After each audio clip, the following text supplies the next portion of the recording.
Okay, so that is how a length of cornice is cast from a fiberglass mould. Just to recap on what we've done, first of all we grease the bench, which is the most important. Wherever plaster comes in contact, you grease, and that way it will release at a later stage.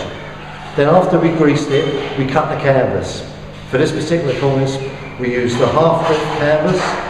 Then with the extra half a width, we cut it down into a quarter with a rope. And then if you remember, we turn it sideways and then we cut that, and that caused laps. Then we mixed up the plaster. For this one, we measure it out, the water in bowls. Then we mix it up to a consistency of single cream with your firstings and seconds. Then we applied the firstings. If you remember, we brushed it on first of all, then we run our finger down the irises and dispersed all the air bubbles. Then we give it another coat, and then we splashed it. That is the process of the firstings finished. Then we washed the brush out, then we struck off. Then we put the canvas on, then you brush in the canvas, then you soak your rope. Remember, you don't squeeze the plaster out the rope, you have a open fist.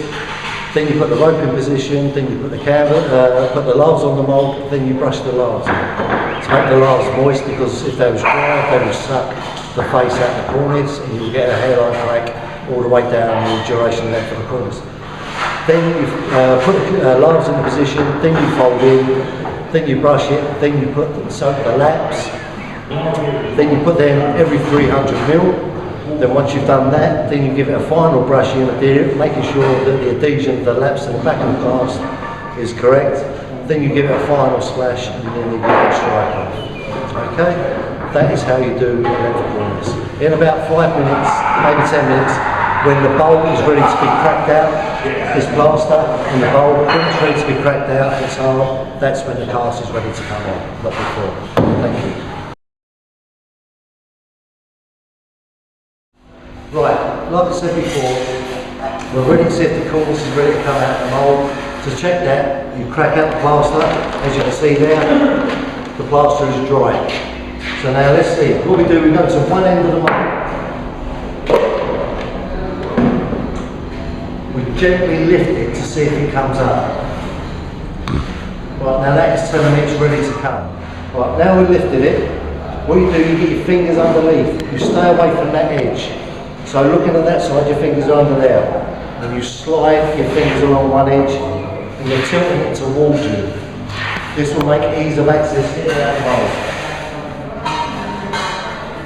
As we turn over, you can see there's no white plaster in the actual mould itself, in the irises. So that means to tell me that that is a nice length of cornice. This cornice isn't ready to be fixed yet because on the edge you've got salvage.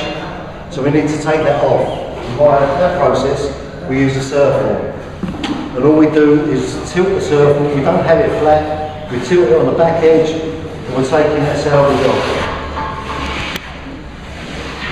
All there is light pressure.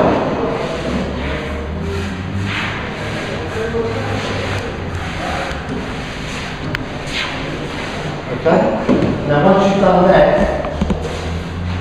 because you've greased the mould, there will be grease on the face of this and it needs to be wiped down with a bit of dry canvas.